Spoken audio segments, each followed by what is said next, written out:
పశ్చిమ గోదావరి జిల్లా పాలకొల్లు పట్టణ బ్రాడీపేట మెయిన్ రోడ్ వెంబడి నివాసం ఉంటున్న రెడ్డి ప్రసాద్, రెడ్డి సుధాకర్ రెండు నిరుపేద కుటుంబాల ఇళ్లలోకి బుధవారం అర్ధరాత్రి క్వారీ లారీ దూసుకుపోవడంతో ప్రమాదం చోటు చేసుకుంది.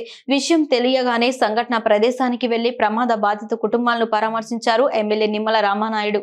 నిన్న అర్ధరాత్రి ఏదైతే మన పాలకొల్లు బ్రాడీపేట మెయిన్ రోడ్ ఏదైతే ఉందో రెడ్డి ప్రసాద్ అదేవిధంగా రెడ్డి సుధాకర్, మరి వీరిద్దరూ కూడా రెండు కుటుంబాలు, నిరుపేద కుటుంబాలు, ఏదైతే చిన్న బడ్డీ కొట్టు పెట్టుకుని ఏదో కుటుంబాన్ని పోషించుకునేటువంటి స్థితిలో రాత్రి 2:30 గంటలకు మరి ఏదైతే ఇక లారీ అదుపు తప్పి ఆ బిల్డింగ్ మీద దూసుకొచ్చినటువంటి పరిస్థితుల్లో మరి ఏదైతే 2 బైకులు, అదేవిధంగా ఫ్రిడ్జులు, ఇన్వర్టర్లు, అదేవిధంగా ఆ బిల్డింగ్కి సంబంధించినటువంటి ఏదైతే కాంపౌండ్ వాళ్ళు, బిల్డింగ్ సంబంధించిన 2 గదులు మొత్తం అన్ని కూడా ధ్వంసమైనటువంటి పరిస్థితి. పూర్తిగా ఆస్తి నష్టమై నిరాశ్రయులు ఈ 2 కుటుంబాలు అయినటువంటి పరిస్థితి. ఈ సంఘటన ఏదైతే జరిగిందని నా దృష్టికి వచ్చిందో మరి వెంటనే డైరెక్ట్గా పోలీస్ స్టేషన్కి కూడా వెళ్ళి సిఐ గారితో కూడా చాలా గట్టిగా చెప్పడం జరిగింది.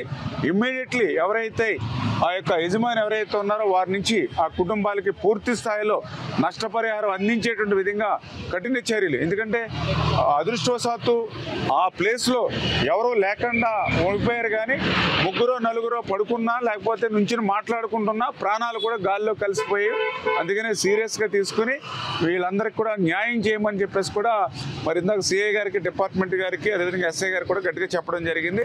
ఖచ్చితంగా బాధితుల తరఫున వాళ్ళకి న్యాయం జరిగేటువంటి విధంగా మేము కూడా సహాయం అందిస్తామని చెప్పి తెలియజేస్తాం.